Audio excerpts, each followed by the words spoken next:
আসসালামু আলাইকুম। ওয়ালাইকুম আসসালাম। ওয়ালাইকুম আপা, কেমন আছেন সবাই? আরেক ভাই, সানিয়া আপা,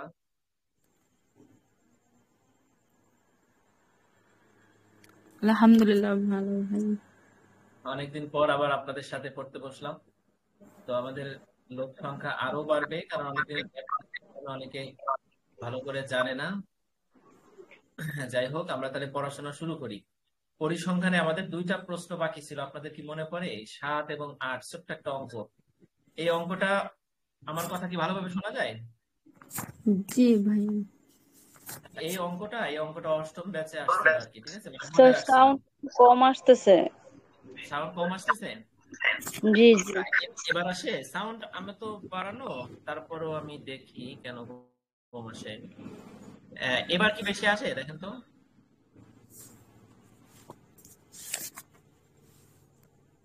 এবার তো একটু বেশি আসার কথা। হুম। দেখেন, এই যে একটা প্রশ্ন, গাণিতিক প্রত্যাশা কাকে বলে? গাণিতিক প্রত্যাশার ধর্ম বা বৈশিষ্ট্য। ধর্ম আসলে যা, বৈশিষ্ট্য আসলে তা, একই জিনিস। ঠিক আছে? তো গাণিতিক প্রত্যাশা কাকে বলে? আমরা প্রত্যাশা শব্দটা বুঝি, গাণিতিক শব্দটা বুঝি, কিন্তু গাণিতিক প্রত্যাশাটা কি এটাও আমরা ওই যা বুঝি শব্দের মাধ্যমে, তার মাধ্যমেই আমরা বোঝার চেষ্টা করব। ঠিক আছে? আর যেসব শব্দ আমাদের কাছে নতুন মনে হবে পরিসংখ্যানে, সেই সব টার্ম আমি একটা অধ্যায়ের সাথে আরেকটা অধ্যায়ে একটা মিল সৃষ্টি করে দিয়ে আপনাদেরকে বোঝাবো। ঠিক আছে? তাহলে আপনারা সহজে বুঝতে পারবেন পরিসংখ্যানে 80-র মধ্যে 80 পাওয়া, বা কেউ যদি একটা অঙ্ক মিস করেন তাহলে 65, 60, 70 পাওয়া একবারে সহজ। ঠিক আছে? মৌলিক ব্যবস্থাপনায় আপনি 70 পাবেন কিনা 80-র মধ্যে একেবারেই অসম্ভব, যত ভালো লেখেন। ঠিক আছে? বা অনেকে হয়তো পাবে, ভালো লিখলে বেশি মার্কস দেয় ওপেনে, কিন্তু পরিসংখ্যানে কিন্তু খুব সহজে মার্কস ওঠানো সম্ভব, এবং পরিসংখ্যানটা কঠিন না। ঠিক আছে? যারা সায়েন্স ব্যাকগ্রাউন্ডে ছিলেন না, দীর্ঘদিন গ্যাপ দিচ্ছেন, তারা যদি একটু টেকনিক প্রয়োগ করেন তাহলে তাদের কাছেও পরিসংখ্যানটা সহজ হয়ে যাবে। তা আমরা আজকে গাণিতিক প্রত্যাশা কাকে বলে এই প্রশ্নটা আপনাদেরকে আমি একবারে সহজভাবে বুঝাই দেওয়ার চেষ্টা করব। ঠিক আছে? জায়গায় বসে আপনারা যাতে মুখস্থ হয়ে যায়। এই যে দেখেন, গাণিতিক প্রত্যাশা কাকে বলে, এতটুকু এখান থেকে এই পর্যন্ত। ঠিক আছে?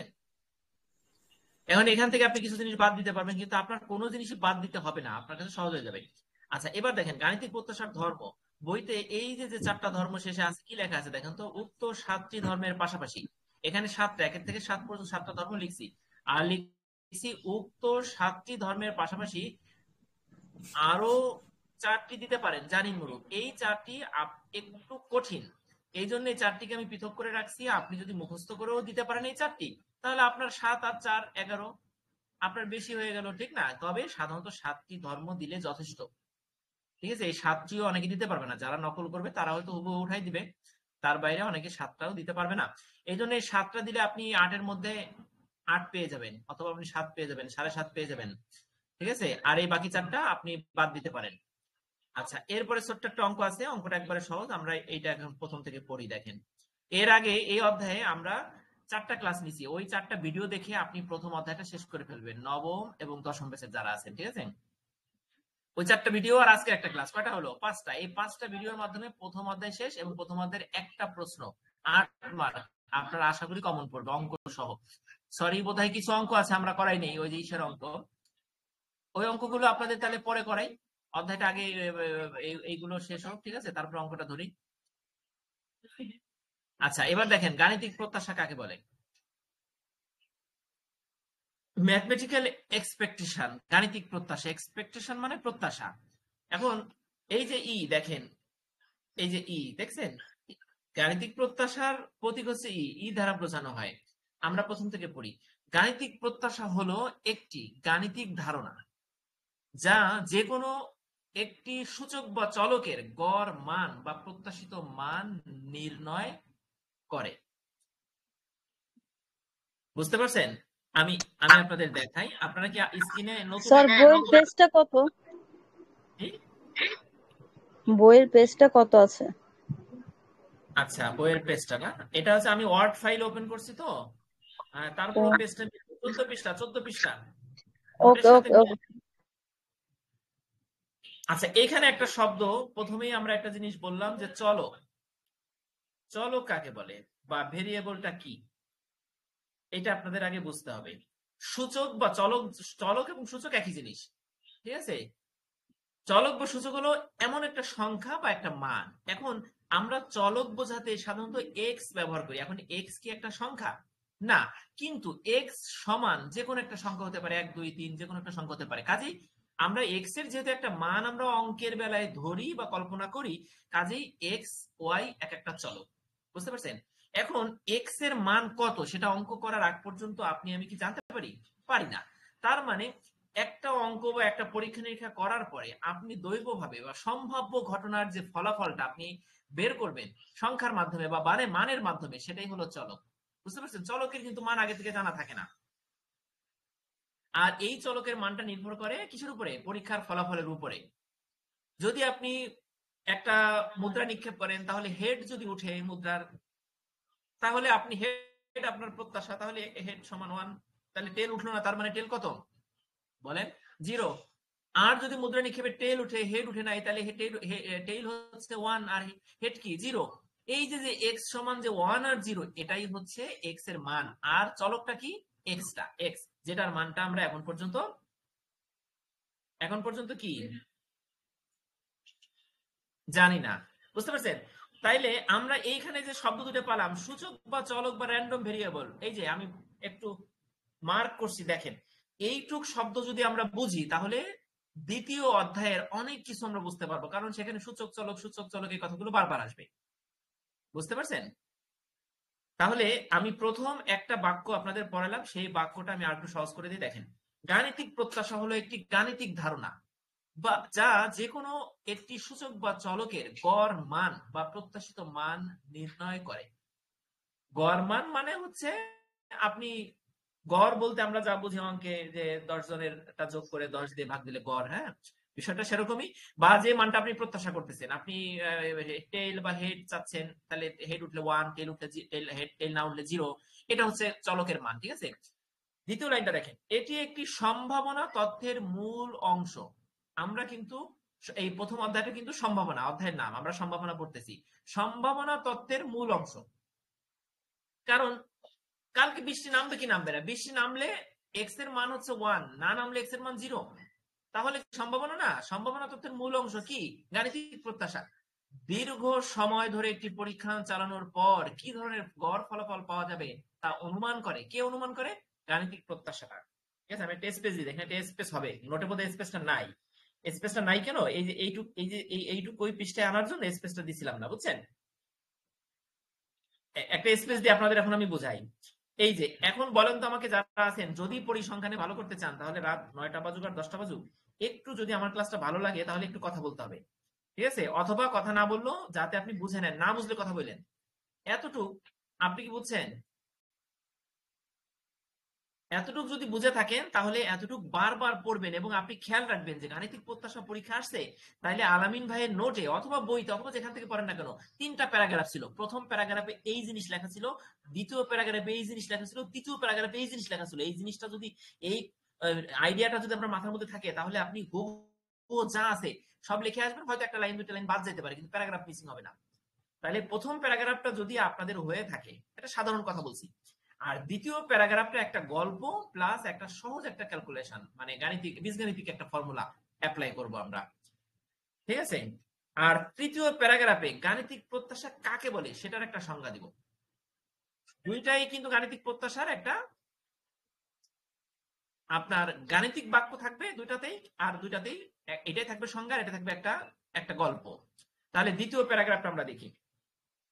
বিখ্যাত ডাচ গণিতবিদ হাইজেন্স, আপনি এই শব্দগুলো লিখবেন, মানে বারবার পড়তে পড়তে এগুলো কোনো ব্যাপারই না।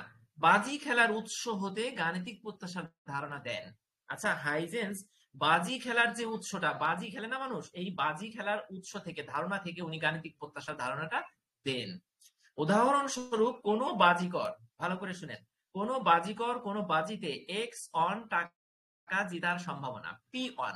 আমরা কিন্তু এই অধ্যায়ের P1 মানে প্রবাবিলিটি আর এক্স মানে চলক, একটু আগে পড়ছি আমরা। এক্স অন কেন লিখলাম? কারণ এখানে এক্স টুকু দ্বারা হয়তো 100 টাকা বোঝানো হয়েছে, আর এক্স অন দ্বারা হয়তো 50 টাকা বোঝানো হয়েছে, মানে দুইটা এক্স অন এক্স টু মানে হচ্ছে হয়তো এটা 50 টাকা, ওটা 100 টাকা, হয়তো এটা 1 টাকা, ওটা 2 টাকা, মানে দুই ধরনের অ্যামাউন্ট বিধায় আমরা x on x to use করতেছি।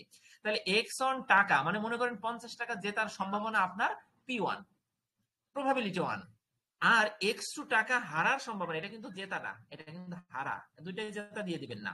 এক্স টু টাকা হারার সম্ভাবনা P2 হলে বাজিকরের বাজি জেতার গাণিতিক প্রত্যাশা হলো, বাজিকরের বাজি জেতার গাণিতিক প্রত্যাশা হলো। এখানে এটা এটা দ্বারা এই যে হাইফেন আছে, এটা ড্যাশ আছে না, এটা দ্বারা মাইনাস বোঝা যাবে, মাইনাস কেউ বুঝতে পারবে না, আমি এটাকে নিচে দিয়ে দিছি। দেখেন দেখেন গাণিতিক প্রত্যাশা হলো।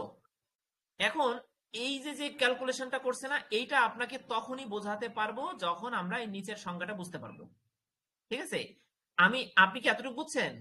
যদি এই নিচের টুক বাদে, এই নিচের বাক্যটা বাদে এতটুকু কি বুঝতে পারছেন? যদি বুঝতে পারেন তাহলে আমরা এতটুকু বাদ রেখে এই নিচের এতটুকু চলে যাই। দেখেন আপনাকে বোঝানোর জন্য কিন্তু এত চেষ্টা করতেছি। আচ্ছা, এবার দেখেন কোন বিচ্ছিন্ন দৈব চলকের, বিচ্ছিন্ন মানে কি একটার সাথে একটা মিশতেছে না, যেমন এক্স অন 50 টাকা, এক্স টু 100 টাকা, আমি 150 টাকা জিতলাম, আমি অন্য একটা গেমে আবার 100 টাকা হারলাম, তাহলে দুইটা কিন্তু বিচ্ছিন্ন, আলাদা।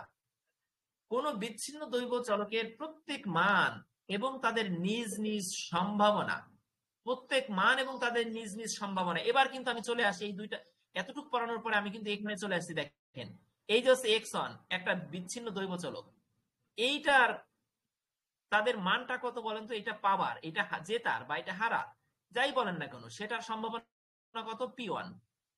এখানে কি বলছে দেখেন, কোন বিচ্ছিন্ন দৈব চলকের প্রত্যেক মান এবং তাদের নিজ নিজ সম্ভাবনা গুণফলের, এই যে গুণ কিন্তু দিয়ে দিচ্ছি, দেখছেন এক্স অন এর প্রত্যাশা হচ্ছে P1, তাহলে এই দুটো কিন্তু গুণ করছি, দেখছেন সম্ভাবনা গুণফলের সমষ্টিকে, এই যে যোগ চিহ্ন মানে কি, এইটার এটা যোগ করছি। এখন এখানে মাইনাস কেন সেটা পরে বলতেছি, এইটার এটা যোগ করছি, যোগ করার পরে সমান দিয়ে কি হয়েছে সেটা লিখছি, এটা কিন্তু যোগ করছি। ঠিক আছে, এখানে কি বলছে আবার দেখেন, কোন বিচ্ছিন্ন দৈব চলকের প্রত্যেক মান এবং তাদের নিজ নিজ সম্ভাবনা গুণফলের সমষ্টিকে ওই চলকের গাণিতিক প্রত্যাশা বলে। এখন আমরা কিন্তু এক্স অন হচ্ছে একটা বিচ্ছিন্ন চলক, এইটার প্রত্যাশা P1, x on K P1 দিয়ে গুণ করছি, যোগ দিছি। এক্স টু একটা অ্যামাউন্ট, একটা চলক, একটা র্যান্ডম ভেরিয়েবল, একটা সূচক, যাই বলেন না কেন, এক্স টুর একটা মান আছে, আমরা জানি না। এক্স টু জেতা বা হারার সম্ভাবনা হচ্ছে P2, তাহলে এক্স টু কে আমি P2 দিয়ে গুণ করছি, এই যে দুইটার গুণফল আর এই দুইটার গুণফলকে আমি যোগ করছি, ঠিক না? এখন এখানে কেন মাইনাস আসলো সেটা বলে দেই। সেটা হচ্ছে আমরা জানি, উপরে কিন্তু পড়ছি, দেখেন এক্স অন টাকা জেতার সম্ভাবনা, জেতা মানে আপনি পাইলেন, তাহলে এটা প্লাস, এখানে প্লাস আছে, কিন্তু এখানে কিন্তু একটা প্লাস আছে না? এই প্লাসটা আমরা দেই না সাধারণত, মনে মনে রাখি, উজ্জ্ব থাকে। আচ্ছা, এখানে যে মাইনাসটা আছে, এই মাইনাসটা কেন এখানে মাইনাস? এই যে আমরা এক্স টু টাকা হারছি, এই জন্য এটা মাইনাস। এখন এখানে কেন ব্র্যাকেট দিয়ে কেন যোগ দিলাম? কারণ আমার সূত্রে কিন্তু সংজ্ঞায় কিন্তু বলছে যে প্রত্যেক চলকের গাণিতিক প্রত্যাশাকে গুণ দিয়ে যোগ করব। এখন এখানে যদি ডিরেক্টলি মাইনাস বসা দিতাম তাহলে একটা কনফিউশন তৈরি হতো যে এখানে কেন মাইনাস, কারণ যোগের কথা বলছে। এই জন্য এখানে যোগ দিয়ে ফার্স্ট ব্র্যাকেট দিয়ে এই হারা এক্স টু টাকা যে হারছি, হ্যাঁ, হারার সম্ভাবনা মাইনাস, মাইনাস দিয়ে গুণ করে দিয়ে পরের লাইনে কিন্তু আমি আবার বীজগাণিতিক ক্যালকুলেশন করছি, x on P1, x on into P1 plus plus মাইনাসে মাইনাস, প্লাস মাইনাসে minus, minus x two P2 টাকা। তাহলে এতটুকু আশা করি সবাই বুঝতে পারছেন। ঠিক আছে, আমাদের স্যারেরা কিন্তু বোঝাইছে, কিন্তু আমরা কিন্তু এইভাবে, আমি যেভাবে আপনাদের বোঝানোর চেষ্টা করতেছি, এইভাবে কিন্তু আমাদের স্যারেরাও বোঝান নাই। তারা অনেক সুন্দর করে বোঝাই গেছেন, কিন্তু আমাদের মাথায় ওইভাবে তখন ঢুকে নাই, কিন্তু প্রথমে যখন আমরা ক্লাস করছি। পরে যখন পরীক্ষার প্রিপারেশন নেবার জন্য বারবার ঘাটলাম, তখন বিষয়গুলো এত সহজ করে বোঝার চেষ্টা করছি। এবার দেখেন তৃতীয় লাইন, তৃতীয় প্যারাগ্রাফে কি আছে দেখেন, কোন বিচ্ছিন্ন দৈব চলকের প্রত্যেক মান, ওই যে যা লিখছি তাই, এই যে এই যে এখানে যা করছি তাই, প্রত্যেক মান এবং তাদের নিজ নিজ সম্ভাবনা, এইটার মানের সম্ভাবনা, নিজের সম্ভাবনা এইটা, এই মানের নিজের সম্ভাবনা এইটা, সম্ভাবনা গুণফলের সমষ্টিকে ওই চলকের গাণিতিক প্রত্যাশা বলে। গাণিতিক প্রত্যাশার আসল সংজ্ঞাটা কিন্তু এই যে আমরা পেয়ে গেছি, এটা এবার সবাই বুঝছেন আশা করি। ধরি এবার আমরা এই সংজ্ঞা অনুযায়ী, উপরের ব্যাখ্যা অনুযায়ী আমরা এবার গাণিতিক প্রত্যাশার একটা গাণিতিক ফর্মুলা লিখে ফেলবো। দেখেন এবার, ধরি কোন বিচ্ছিন্ন দৈব চলক এক্স এবং এন সংখ্যক মান সমূহ এক্স অন x2 যদি x3 হয় ডট ডট ডট ডট দিয়ে যদি xn হয়, nটা কি বলেন তো? n হচ্ছে নাম্বার মানে হচ্ছে n সমান কত আমি জানি না। n সমান যদি বলে দেয় 100 তাহলে 100, n সমান যদি বলে দেয় 1 কোটি তাহলে 1 কোটি। ডট ডট ডট xn একটি বিচ্ছিন্ন দৈব চলক x, x এর আবার n সংখ্যক মান যথাক্রমে কি x1 x2 dot dot x3 x4 dot dot dot xn, এবং তাদের সম্ভাবনা যথাক্রমে মানে হচ্ছে x1 এরটা এইটা, x2 এর সম্ভাবনা এইটা, x3 যদি এখানে থাকতো তার সম্ভাবনা এখানে আছে, x4 থাকলে তার সম্ভাবনা এখানে আছে, আর xn এর সম্ভাবনা হচ্ছে এইটা। আমরা কি প্রবাবিলিটি অফ x1 মানে হচ্ছে x1 এর সম্ভাবনা, প্রবাবিলিটি অফ x2 মানে হচ্ছে x2 এর সম্ভাবনা। ঠিক আছে, এই সাধারণ কথাগুলো যার কাছে একটু কঠিন মনে হবে তারা আগের 4টা ভিডিও দেখলেই সহজ হয়ে যাবে। Dot dot dot P of xn হলে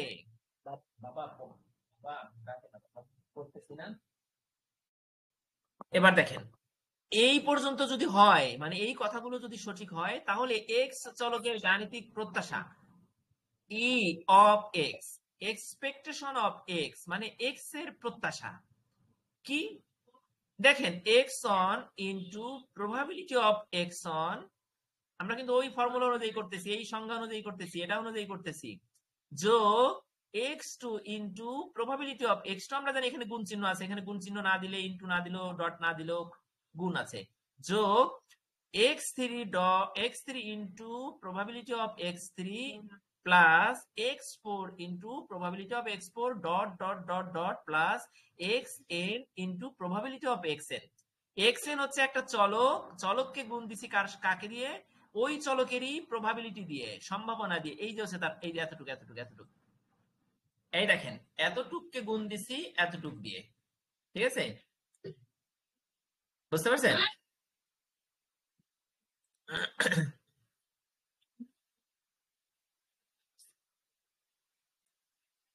বুঝতে পারছেন বিষয়টা? আচ্ছা, এখন গাণিতিক প্রত্যাশা কাকে বলে আমরা এতটুক চোখ বুঝে লিখতে পারবো আমি আশা করি। ঠিক আছে, এইটা আপনাদের কাছে বারবার এখন একটু তাকাবেন। এখন এখানে একটা জিনিস আছে, এটা তো ইয়ে হয়ে গেল, আমি এখানে দেখেন এখন এইখানে ইকুয়াল, এই লাইনটা করার পরে আমি ইকুয়াল টু দিয়ে কেন এটা করলাম? এটা কি? এটু কি? এটুকু আপনারা বুঝেন? আচ্ছা আমি বলে দেই, অনেকে আপনারা কিন্তু অনেকে এই বিষয়গুলো কিন্তু আমরা সবাই জানি, কারণ আমরা এগুলো 9 10 করছি।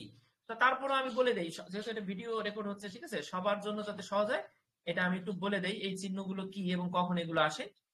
আমরা x1 x2 p1 p2 এগুলো আমরা বুঝতে পারছি। ঠিক আছে, xn প্রবাবিলিটি অফ xn এটাও বুঝতে পারছি, এক্সপেকটেশন অফ x সমান x1 ইনটু px1 এটাও আমরা বুঝতে পারছি। ঠিক আছে, এবার আমরা ইকুয়ালিটি দিয়ে যে এই চিহ্নটা আছে, এই চিহ্নটা কি? এই চিহ্নটা হচ্ছে সিগমা, এটা হচ্ছে সামেশন মানে যোগ। ঠিক আছে, এটাকে গ্রিক শব্দ সিগমা, যা আমরা কোন সংখ্যার বা অনেকগুলো সংখ্যার যোগফল বা সমষ্টি বোঝাতে বা সাম বোঝাতে ব্যবহার করি। ঠিক আছে, এই সিগমাটা গণিত পরিসংখ্যান এবং অন্যান্য শাখায় ব্যবহার হয়, এবং আমরা 9 10 যখন গড় করছি, হ্যাঁ, গণিতের লাস্টের যে চ্যাপ্টার গুলো করছি তখন আমরা কিন্তু এগুলো পাইছি। আচ্ছা, এখন এই সিগমাটাকে, এই বড় ক্যাপিটাল সিগমা, ঠিক আছে, গ্রিক ভাষার, এখন এইটাকে যদি আমরা ছোট করে লিখি তাহলে এই চিহ্নটা কেমন হয় সেটা এখানে নাই। আমি আপনাদের যদি একটু মাউসটা ধরে দেখাই, সেটা হবে এরকম এরকম। ঠিক আছে, বুঝতে পারছেন? আমি দেখাই সিগমা, এটাও কিন্তু সিগমা, কিন্তু বিভিন্ন, এই দেখেন আমি একটা চিহ্ন এখানে বসাই, এই দেখছেন এইটা হচ্ছে সিগমা, এটাও সিগমা, এটাও সামেশন, তবে এটা সামেশন বোঝাতে আমরা ব্যবহার করি না, এটা তো অন্যান্য অনেক ক্ষেত্রে ব্যবহার করা হয়। সিগমার আর একটা রূপ আছে, ঠিক আছে, এইগুলো আপনাদের একটু দেখাই, কারণ অঙ্কে আপনারা তখন, আচ্ছা সিগমার ওই রূপটা আমি এই মুহূর্তে আপনাদের দেখাতে পারতেছি না, যাই হোক। ঠিক আছে, আচ্ছা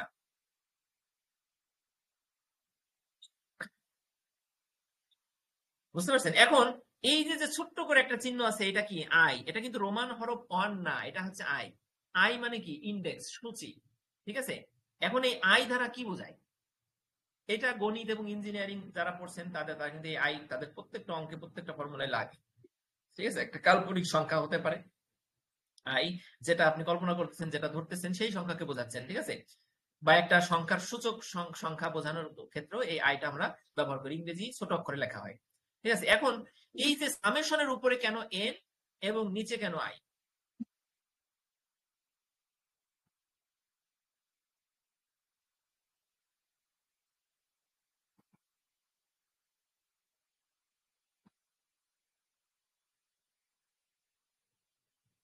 উম, স্যার শব্দ শোনা যাচ্ছে না।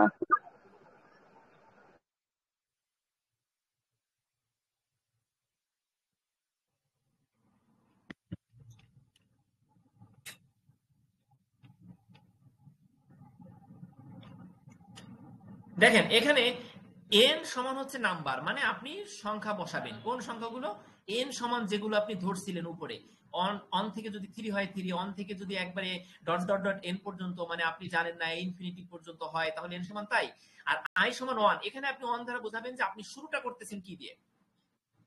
আপনি আই সমান 1 তার মানে হচ্ছে আপনার ক্যালকুলেশন যোগের শুরুটা হচ্ছে 1 দিয়ে, আর শেষটা হচ্ছে কোন কি দিয়ে বলেন তো? সামেশনের উপরে আছে এন, এই যে চিহ্নটার উপর আছে এন, তাই শুরুটা হচ্ছে 1 দিয়ে আর শেষটা হচ্ছে এন দিয়ে। এন মানে কত আপনি জানেন না, যদি জানেন তাহলে তাই, ঠিক আছে। এখন এইখানে দেখেন আমরা এক্স অন লিখছিলাম, কিন্তু সবগুলো আনলিমিটেড সংখ্যা সূচক প্রত্যাশা যোগ করে আমরা যদি এতটুকু ফর্মুলার মধ্যে আনি, তাহলে এক্স আই মানে হচ্ছে আই এর জায়গায় আপনি অন অন দিয়ে শুরু করে আপনি যত পর্যন্ত সংখ্যা বসাইছেন সেইগুলো হবে, সেগুলোর একটা যোগফল হবে। প্রবাবিলিটি অফ এক্স আই, ঠিক আছে। ওই আই বলতে আমরা সেই সংখ্যাটাই বুঝতেছি যে সংখ্যাগুলো আমরা সাম করব, বুঝতে পারছেন? তাহলে এই ফর্মুলাটা এখান থেকে কেন এখানে আসলো, কিভাবে আসলো, এটা আপনারা একটু যতটুকু বলে দিলাম ততটুকু বুঝে আপনারা একটু মনে রাখার চেষ্টা করবেন। এখান থেকে সরাসরি এটা লিখে দিবেন। ক্লিয়ার? আচ্ছা, এবারে গাণিতিক প্রত্যাশা নিয়ে কারো যদি কোনো প্রশ্ন থাকে করবেন, আমরা রিভিউ ক্লাস নিব, আবার আমরা এই অধ্যায়ের উপর আবার পড়বো, ঠিক আছে। আচ্ছা, এবার আমি চলে যাচ্ছি গাণিতিক প্রত্যাশার ধর্ম। পরীক্ষায় গাণিতিক প্রত্যাশার ধর্ম আসলে যা লিখবেন, গাণিতিক প্রত্যাশার বৈশিষ্ট্য আসলে তাই লিখবেন, একই জিনিস, ঠিক আছে। আচ্ছা, এখন আমি এই 7টা ধর্ম পড়ানোর পরে, ছোট্ট করে অঙ্কটা করানোর পরে আমাদের ক্লাসটা কিন্তু শেষ হবে। 9:30টায় আমাদের সেকেন্ড সেমিস্টারের ক্লাস আছে। নবম ব্যাচে যারা আছেন তারা থাকবেন, কারণ তাদের কিন্তু সেকেন্ড সেমিস্টার শেষ, ঠিক আছে। এখন আপনাদের এগুলো পড়তে হবে, কারণ দুইটাই শেষ করে, যেহেতু শেষ দুইটাই আপনার জানা থাকতে হবে। আচ্ছা, এবার দেখেন গাণিতিক প্রত্যাশার ধর্মাবলী আমি পড়াচ্ছি। 1 নম্বর ধর্মে কি বলছে? কোন ধ্রুবকের, আপনি যদি ভালো করে বুঝেন তাহলে এই 7টা আপনি এখনই চোখ বুজে লিখবেন, একটা অক্ষর বুঝাবে না। কোন ধ্রুবকের গাণিতিক প্রত্যাশা। এখন ধ্রুবকটা কি? আমি ওই ধ্রুবকটা না পড়ায় তো যাওয়া যাবে না।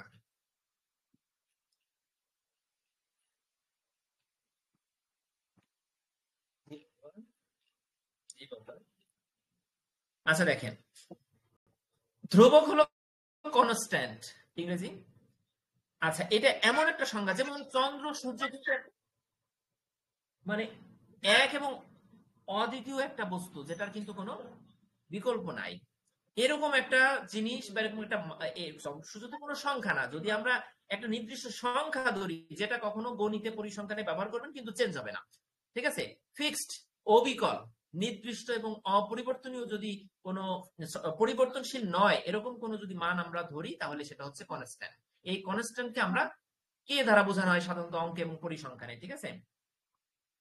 এখন দেখেন, কোন ধ্রুবকের গাণিতিক প্রত্যাশা, গাণিতিক প্রত্যাশা আমরা এক্স এর বার করছি একটু আগে। এই দেখেন, এই যে এক্সপেকটেশন অফ এক্স, এখন আমরা এখানে এক্সপেকটেশন অফ কে, কে এর গাণিতিক প্রত্যাশা বার করতেছি, তাতে সমস্যা কি? সমস্যা নাই। ই অফ কে সমান কে, এতটুক এতটুক কেন হলো? গাণিতিক প্রত্যাশা সমান, মানে কোন জিনিসের গাণিতিক প্রত্যাশা সমান কেন ওই জিনিসটা, কোন জিনিসের গাণিতিক প্রত্যাশা কেন ওই জিনিসটা, এখানে কিন্তু জিনিসটা কি একটা ধ্রুবক। আমরা সব ক্ষেত্রে কিন্তু গাণিতিক প্রত্যাশা এই এক্স এর গাণিতিক প্রত্যাশা কিন্তু এক্সই আসবে না, কিন্তু এখানে আমরা ধর্মের ক্ষেত্রে আমরা একটা ধর্ম পাইছি, সেটা কি? ধ্রুবক, যেটা ধ্রুবক মানে নির্দিষ্ট ফিক্সড একটা সংখ্যা মান, সেইটার গাণিতিক প্রত্যাশা করলে ওইটাই আসে, অন্য কিছু আসে না। তাই 1 নম্বর ধর্মটাকে আপনারা বুঝতে পারছেন।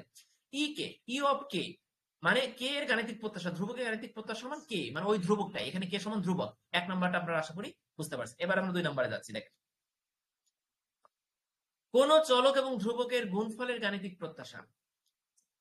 ভালো করে বুঝেন, এই বাংলা বাক্য বুঝলে এটা বুঝতে পারবেন। কোন চলক এবং ধ্রুবকের গুণফলের গাণিতিক প্রত্যাশা, এই কে সমান ধ্রুবক আর এক্স সমান চলক, এই কে এবং এক্স এর কিন্তু এখানে গুণ হয়েছে ব্র্যাকেটের মধ্যে, এই গুণ করে গুণ ফলটার যে গাণিতিক প্রত্যাশা, এখানে কিন্তু তাই বোঝাচ্ছে। সমান কি বলছে দেখেন, ওই চলকের গাণিতিক প্রত্যাশা ও ধ্রুবকের গুণফলের সমান। এই যে ধ্রুবক, এই ধ্রুবককে গুণ দিতেছি কি দিয়ে? এই চলকের গাণিতিক প্রত্যাশা দিয়ে। কথাটা কি দাঁড়াইলো?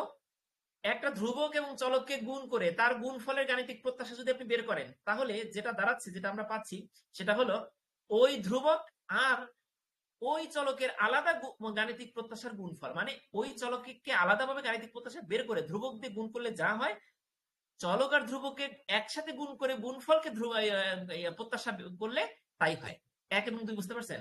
আচ্ছা, এবার 3 নাম্বারটা আমরা দেখি। 3, 4, 5 এখানে এইগুলোর থেকে সহজ। এইগুলো আপনি মনে রাখতে আপনার একটু মানে সময় লাগবে, আর এগুলো আপনি মনে রাখতে পারবেন। আমি আপনাকে সহজ করে, মানে পরিসংখ্যানের যে যত বিষয়গুলো আছে ফুল শুরু থেকে শেষ পর্যন্ত স্যারেরাও পড়ায় না। অনেক ক্যাম্পাসে এরকম শুনছি, একটা গল্প শুনলাম, ভালো বাংলাদেশে ভালো একটা কলেজ, অনেক স্টুডেন্ট ঢাকার বাইরে, সেখানে এরকম হয়েছে যে স্যার বলতেছে যে এইটা, কোনো কিছু জিজ্ঞেস করলে স্যার বলতেছে যে এটা বাদ দেন, এটা আপনাদের লাগবে না, লাগবে না। কিন্তু আসলে স্যারের ধর্ম এটা হবে না। স্যার বলবে যে এটা কিন্তু আমি পারতেছি না, এটা আপনাদের কালকে জেনে এসে বুঝে এসে পড়াবো।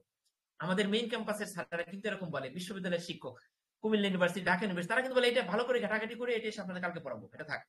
এতে কিন্তু একজন টিচার ছোট হয় না, ঠিক আছে? কিন্তু আমরা ওইটা করি না, ঠিক আছে? এই জন্য আমরা অনেক কিছু বুঝতে পারি না ক্লাসে থাকার পরও। এইখানে 3টা জিনিস আপনাকে আমি এমন ভাবে বোঝাতে চেষ্টা করব যাতে আপনি বাস্তবিক পক্ষে ব্যবহারিক জীবনে 2 আর 2 4 হয়, এইটা এইভাবে না বুঝলেও আপনি যাতে লিখে আসতে পারেন। ঠিক আছে, দেখেন এবার ই অফ এক্স এবং ওয়াই কে যদি আপনি যোগ করেন, এক্স এবং ওয়াই কিন্তু দুইটা চলক, এই দুইটা চলককে যদি আপনি যোগ করেন, তাহলে এই দুইটা চলকের যোগফলের গাণিতিক প্রত্যাশাটা হলো ওই দুটা চলকের আলাদা আলাদা প্রত্যাশা করে যা হবে তার যোগফল। একবারে বীজগণিত আমরা যারা সবাই পারি, বীজগণিতের ফর্মুলা অনুযায়ী কিন্তু এটা আমাদের কাছে একটু সহজ মনে হচ্ছে। এক্ষেত্রে আপনি অবশ্যই এই বাংলা কথাগুলো আপনাকে লিখতে হবে। আপনি এই ফর্মুলার ক্ষেত্রে আপনি এই কথাটা লিখবেন। এখানে কি আছে দেখেন তো, এক্ষেত্রে চলক দ্বয় মানে এক্স এবং ওয়াই হয় স্বাধীন না হয় অধীন। মানে স্বাধীন হলেও এরকম ভাবে হবে, অধীন হলেও এরকম ভাবে হতে পারে বা হবে। 3 নাম্বার, আপনি মনে রাখেন হয় স্বাধীন না হয় অধীন, অথবা দুটার যে কোনো একটা, সেই ক্ষেত্রে আপনি কি লিখবেন, চোখ বন্ধ করেন, সেই ক্ষেত্রে আপনি লিখবেন e of x plus y সমান e of x plus e of y. 3 number শেষ। এবার 4 নাম্বারে যাই, দেখেন ই অফ এক্স ওয়াই। এখানে আমি কিভাবে মনে রাখতাম পরীক্ষায়, আপনাদের আমি সেটা শিখাই দিই। আমি আমরা সবাই ওই ফর্মুলা ব্যবহার করি। অনেকের আমি দেখছি, মানে আমি যখন আমি স্কুলে চাকরি করতাম তখন আমি বাচ্চাদের আমি দেখছি অনেক ট্যালেন্ট, তারা কি করে ওই বিভিন্ন ফর্মুলা, মানে উদ্ভট ফর্মুলা দিয়ে একটা জিনিস মনে রাখছে, মানে তার মতো করে সে মনে রাখছে। আমরা পরিসংখ্যানের ক্ষেত্রে যদি 80-র মধ্যে 80 পেতে চাই, তাহলে আমাদের ওরকম নিজের মতন করে, এটা কেন হলো, আপনি একটা একটা একটা আজগুবি গল্প বানান, আপনার পরীক্ষা খাতায় লিখে আসতে পারলে তো হইলো, নকল না করে, ঠিক না? দেখেন এটা দিয়ে কিন্তু আপনি হয়তো এইসব দিয়ে আপনি বাস্তবিক জীবনে হয়তো ব্যবহার করবেন না, আপনার এমবিএটা দরকার। আচ্ছা, এবার দেখেন এখানে আমি যেটা, এখানে যখন চলকদ্বয় স্বাধীন, এই স্বাধীন মানে আলাদা, দুইজনের সাথে কেউ মিশে নাই। বইতে কিন্তু দেখেন এক্স এবং ওয়াইটা একটু স্পেস আছে, আমার যতদূর মনে পড়ে বই আমার কাছে নাই, স্পেস আছে। এখন আমি এটা মনে রাখছিলাম কিভাবে, যে দুইটা যেহেতু আলাদা আলাদা আছে, গায়ের সাথে গা মিশে নাই, তার মানে এরা স্বাধীন। আমি যখন এই ফর্মুলাটা আমি লিখতাম, তখন আমার সাথে সাথে মনে পড়ে যেত এটা স্বাধীন, এটা আমি স্বাধীন লিখে দেবো, শর্তে স্বাধীন লিখবো।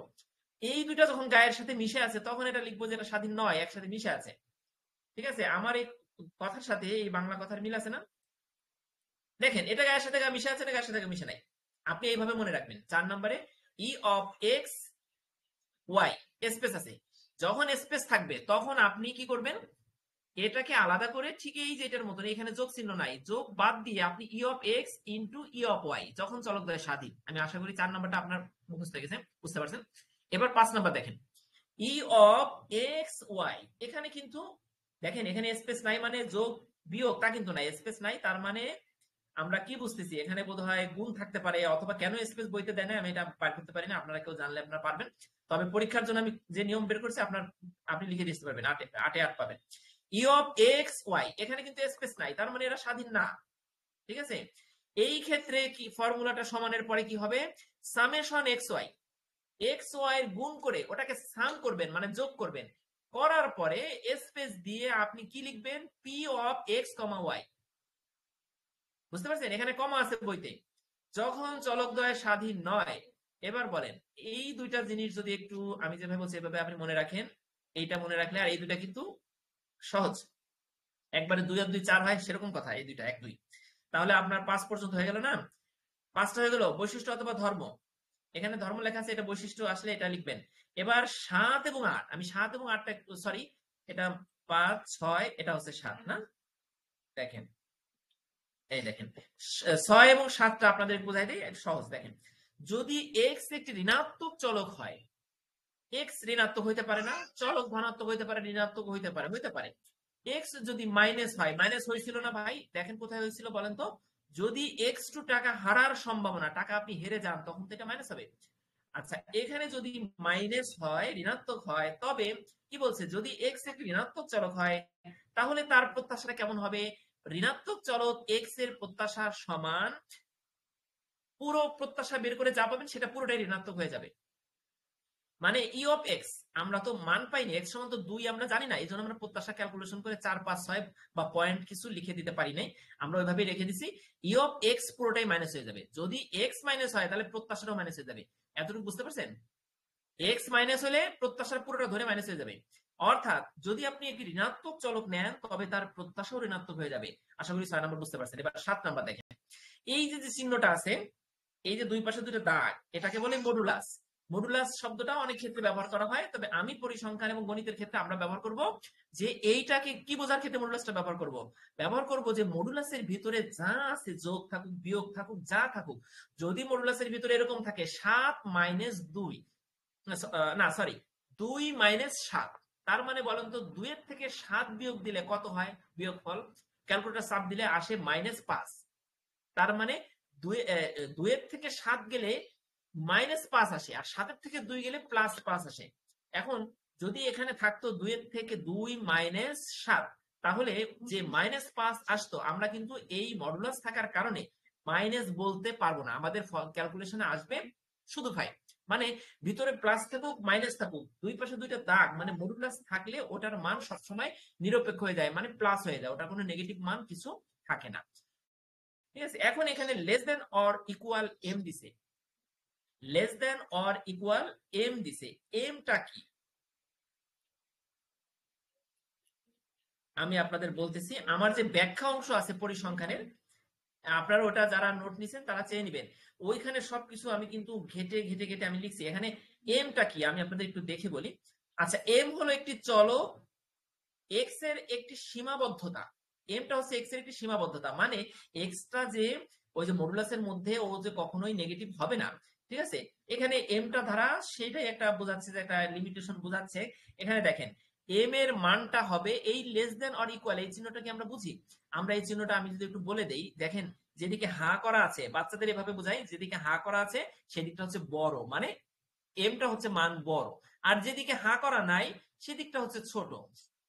আর নিচে যদি একটা দাগ থাকে তাহলে এটা লেস দেন অর ইকুয়াল, মানে এম এর মান, এম এর মান থেকে এই মডুলাস ই এক্স এর মানটা হয় ছোট হবে, না হয় সমান হবে। কার সমান?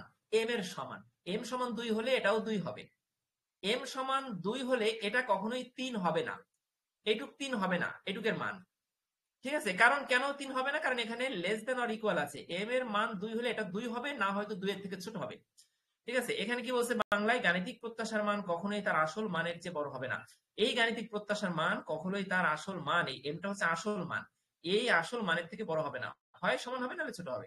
ঠিক আছে, আশা করি আমি এই চারটা আমি পড়াবো না। দেখেন আপনাদের পরীক্ষা প্রস্তুতির জন্য লাগবে এই চারটা, আমি পরীক্ষার সময় আসলে আমি এটা লিখে দিতাম, এই জন্য রাখছি। কেউ যদি চান এই চারটা লিখে দিবেন, এই চারটার ব্যাখ্যাংশ আছে, ওখান থেকে আপনারা দেখবেন। ঠিক আছে, তাহলে এই প্রশ্নটা হয়ে গেল।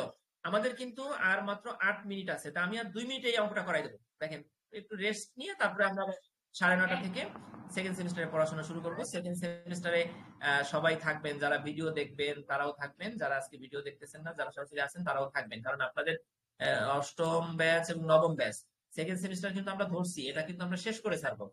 কারণ হচ্ছে আমাদের সেকেন্ড এবং থার্ড অষ্টম ব্যাচের দুইটা পরীক্ষা একসাথে হওয়ার একটা বড় সম্ভাবনা তৈরি হয়েছে। আমি নিজের কথা যদি বলি, আমার সেকেন্ড সেমিস্টারের প্রত্যেকটা বই দুটো দুটো করে অধ্যায় আমার একটু শেষ আছে, আর নোট তৈরি করতে যে পুরো বইটা ঘাটাঘাটি হয়েছে। কিন্তু সেকেন্ড সেমিস্টারের কোনো ভালো প্রস্তুতি নাই, মানে ফার্স্ট সেমিস্টারের মতো ভালো পরীক্ষা দিতে পারবো না। এই জন্য জোরালো ভাবে পড়াশোনা হবে, আল্লাহ সুস্থ রাখলে আপনারা সবাই থাকবেন। এবার দেখেন এই 8 নম্বর অঙ্কটা অষ্টম ব্যাচে আসছিল, কিন্তু এটা কোনো সাজেশনে ছিল না, আমার সাজেশনও ছিল না এটা। কারণ হচ্ছে যে কোনো জায়গা থেকে এরকম কিছু প্রশ্ন সবসময় থাকবে যেটা আপনার বিগত বছরের কোনো প্রশ্নে আসে নাই এবং কোনো সাজেশন বইতে নাই। স্যারেরাও বলবে না এটা পড়েন, স্যারেরাও করাবে না, কিন্তু কয়েক পার্সেন্ট প্রশ্ন থাকবে যেটা আসবে প্রতি বছর নতুন নতুন। সেটা একটা প্রশ্ন হতে পারে, দুইটা হতে পারে। তো 8 নম্বর অঙ্কটা অষ্টম ব্যাচে আসছিল, ঠিক আছে, অনেকেই পারে নাই, কিন্তু একবারে সহজ। এটা করলে কত জানেন? 8 এ 8। আচ্ছা, এই অঙ্কটা আমরা একটু দেখি। মনে করি ছক্কা নিক্ষেপ পরীক্ষণের উপরের পিঠের, প্রশ্নটা কি বলছে দেখেন, একটি ছক্কা নিক্ষেপ করা হলে এর উপরের পিঠের সংখ্যাগুলোর গাণিতিক প্রত্যাশা কত? আমরা যে লুডো খেলি সেখানে যে ছক্কাটা আছে বা ডাইসটা আছে, ওটাকে ডাইস বলে না, ওইটা যদি আমরা নিক্ষেপ করি বা চালি তাহলে 1 2 থেকে শুরু করে 6 পর্যন্ত পড়তে পারে। লুডুর গুটি, আমরা গুটি বলি, গ্রাম আগে খেলার সময় গুটি বলতাম, গুটি নিক্ষেপ করলে এই 6 পর্যন্ত পড়ে, আমরা জানি। এখন দেখেন কি বলছে, মনে করি ছক্কা নিক্ষেপ পরীক্ষণের উপরের পিঠের সংখ্যাগুলোর মান এক্স, মানে এক্স সমান 1, এক্স সমান 2। এই 2 মানে কিন্তু মান, 2 মানে কিন্তু আপনি, হ্যাঁ ঠিক আছে, আপনি ধরে নেন লুডুর গুটির যে 1 2 6 আছে, এই 6টা, এক্স সমান এই 6টা যে কোনো একটা। এখন আমরা যদি গাণিতিক প্রত্যাশার ওই ফর্মুলা অনুযায়ী, এই যে গাণিতিক প্রত্যাশা করছি না, এই যে দেখাচ্ছি দাঁড়ান হ্যাং করে, এইখানে যে আছে না x1 x2, আবার এটার প্রত্যাশা আছে না p of x1, এটা কিন্তু আমরা কিন্তু এই অঙ্কটা এই সূত্র দিয়ে করব। দেখেন এখানে যদি আমরা এর প্রত্যেকটি x এর মানের প্রত্যেকটা মান যদি 1 থেকে 6 পর্যন্ত হয় এবং এর প্রত্যেকটি মান ওঠার সম্ভাবনা যদি প্রবাবিলিটি অফ x হয়, দেখেন x ওঠার, আপনি লুডু নিক্ষেপ করলেন, আপনাকে একটু বলি, লুডু নিক্ষেপ করলে আপনি কিন্তু জানেন না যে 1 উঠবে নাকি ছক্কা উঠবে। হ্যাঁ, তাহলে যদি আপনার 6 উঠে তাহলে সেটা কিন্তু, সেটার সম্ভাবনা কত বলেন তো? সেটার সম্ভাবনা 1/6, মানে 6 এর মধ্যে যে 6 উঠলে আপনি একটাই উঠলো কিন্তু। আবার যদি 5 ওঠে তাহলে সেটার সম্ভাবনা কত বলেন তো? 1/6। যদি 4 উঠে তাহলে সেটার সম্ভাবনা কত বলেন তো? 1/6। মানে লুডু নিক্ষেপ করলে যাই উঠুক তার সম্ভাবনা কিন্তু 1/6, একই সম্ভাবনা, সেম সম্ভাবনা। কেন? কারণ আপনি জানেন লুডু নিক্ষেপ করলে আপনার 2 3 যে কোনো একটা উঠতে পারে। আপনি কিন্তু বলতে পারেন না যে আমার ছক্কা ওঠার সম্ভাবনা 100%। তাহলে কি বুঝবো কি যে আপনি বোধহয় কোনো কারসাজি করতেছেন গুটিতে, হ্যাঁ, নিক্ষেপ করার সময়। তাহলে সমান সম্ভাবনা থাকে। আমরা এখানে কিন্তু লিখছি প্রবাবিলিটি অফ এক্স সমান 1/6, মানে এখানে কিন্তু এই 1/6 কিন্তু প্রত্যেকটা, এই 1 ওঠার সম্ভাবনা, 2 ওঠার সম্ভাবনা, প্রত্যেকটা ওঠার সম্ভাবনা, আমরা ছক আকারে এই সম্ভাবনাটা লিখে ফেললাম। লেখার পরে সুতরাং দিয়ে লিখলাম কি, এক্সপেকটেশন অফ এক্স, মানে গাণিতিক প্রত্যাশা কার। এখানে বলছে কি উপরের পিঠের সংখ্যাগুলোর, এখানে কিন্তু একটার বলে নাই, সবগুলোর গাণিতিক প্রত্যাশা বের করতে বলছে। তাহলে এক্সপেকটেশন অফ এক্স সমান ওই যে ফর্মুলাটা ব্যবহার করতে আমরা যোগ করে পাইছিলাম, এই যে এখানে দেখছেন, এটাই কিন্তু, এটাকে আপনি সরাসরি লিখে দেন, সরাসরি লিখে দেন। কারণ আপনি এখানে এত কিছু উপরের লাইনটা কেন লিখবেন, উপরের লাইনটা কেন লিখবেন, আপনি সরাসরি লিখেন। অথবা যদি চান আপনি উপরের লাইনটা লিখবেন তাও লিখতে পারেন। এটা লিখে, এই লাইনটা লিখে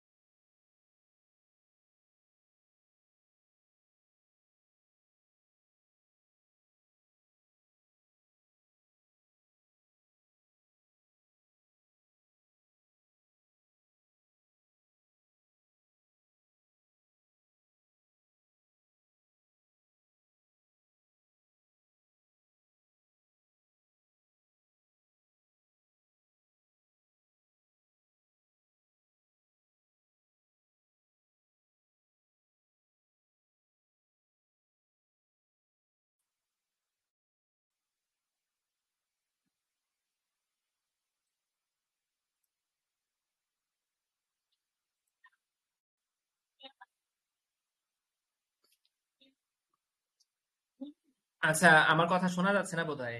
আর 2টা মিনিট, 1টা মিনিটে আমরা অঙ্কটা শেষ করে দিতাম, আমাদের ফার্স্ট চ্যাপ্টারটা শেষ হয়ে যেত। দেখেন এইখানে একটা বিষয় আছে, দেখেন এখানে আমরা ওইভাবে, দেখেন আমরা এই যে এখানে অন কে গুণ দিছি প্রবাবিলিটি অফ অন দিয়ে, প্রবাবিলিটি অফ এক্স দিয়ে, এক্স অন কে আমরা গুণ দিছি প্রবাবিলিটি অফ এক্স অন দিয়ে, এক্স টু কে গুণ দিছি প্রবাবিলিটি অফ এক্স টু দিয়ে, এক্স থ্রি কে গুণ দিছি প্রবাবিলিটি অফ এক্স থ্রি দিয়ে, এক্স ফোর কে গুণ দিছি প্রবাবিলিটি অফ এক্স ফোর দিয়ে, এক্স ফাইভ কে গুণ দিছি প্রবাবিলিটি অফ এক্স ফাইভ দিয়ে, এক্স সিক্স কে, মানে এই গুণ দিছি প্রবাবিলিটি অফ এক্স 6 দিয়ে। এখন আমরা যদি এই মানগুলো এটার পরে বসাই তাহলে কি দাঁড়ায় 1 গুণ 1.6, 2 গুণ 1/6, যোগ 3 গুণ 1/6, যোগ 4 গুণ 1/6, যোগ 5 গুণ 1/6, যোগ 6 গুণ 1/6।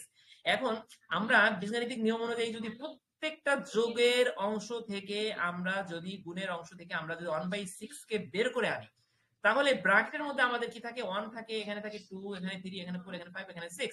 এখন 1 থেকে 6 পর্যন্ত যোগ করলে দাঁড়ায় 21। 1 থেকে 6 কে যোগ করলে কি দাঁড়ায় 21 দাঁড়ায়। 21 আমাদের কিন্তু উপরে উঠে যাবে কারণ 21টা গুণ হয়ে যাচ্ছে 1 এর সাথে, নিচে 6 থাকতেছে। এখন আমরা যদি ভাগ করি কাটাকাটি করি তাহলে আমাদের 7/2 দাঁড়াচ্ছে। ঠিক আছে, তাহলে আশা করি এই অঙ্কটা আমরা বুঝতে পারছি। গাণিতিক প্রত্যাশার এই সূত্র দিয়ে আমরা এই অঙ্কটা সহজেই বুঝতে পারবো। ঠিক আছে, তা সবাইকে অনেক ধন্যবাদ। আজকে 2টা প্রশ্ন পড়লাম। আমাদের এই আগের 4টা ভিডিও এবং এই একটা ভিডিও দিয়ে 5টা ভিডিওতে ফার্স্ট ইউনিট নবম এবং দশম বছরের জন্য ট্রিপল এবং ডাবল স্টার শেষ হয়ে গেছে। ঠিক আছে, আমরা পরীক্ষার আগে 4টা-5টা অঙ্ক করব। 4টা-5টা অঙ্কের হট সাজেশন আশা করি পাবো, পেলে ওখান থেকে 2টা অঙ্ক আসার সম্ভাবনা তৈরি হবে। ঠিক আছে, সেই পর্যন্ত অপেক্ষা করতে হবে আর আমরা এভাবে পড়ে যাব। তো নেক্সট ক্লাস এখনই আমাদের শুরু হবে সেকেন্ড সেমিস্টারের। আশা করি আপনারা সবাই থাকবেন। আর আগামী শুক্রবার পর্যন্ত একটানা পরিসংখ্যান হবে। ঠিক আছে, আর একটা কথা বলি, আমরা কিন্তু আপনাদের আগেই বলছিলাম যে প্রথম অধ্যায় পড়ার পরে দ্বিতীয় অধ্যায় পড়বো না। কেন পড়বো না? আমরা যদি ওই পিছন থেকে পড়ি বা 1, 2 সব একবারে এক পাশ দিয়ে পড়ে যায় তাহলে আপনি পরিসংখ্যানে বুঝতে পারবেন না ভালো করে। প্রথম অধ্যায়ের সাথে দ্বিতীয় অধ্যায়ের মিল নাই, অল্প কিছু মিল আছে, মিল নাই। প্রথম অধ্যায় পড়ার পরে তৃতীয় অধ্যায় শেষ করলে আপনি 2টা প্রশ্ন পেয়ে গেলেন। 8 থেকে কয়টা প্রশ্ন? 3টা প্রশ্ন। 3টা প্রশ্নের জন্য আমরা দ্বিতীয় অধ্যায় পড়বো। দ্বিতীয় অধ্যায়ের সাথে চতুর্থ অধ্যায়ের মিল আছে, চতুর্থের সাথে পঞ্চমের মিল, পঞ্চমের সাথে ষষ্ঠের মিল, অন্তত ষষ্ঠ পর্যন্ত একটা মিল আছে।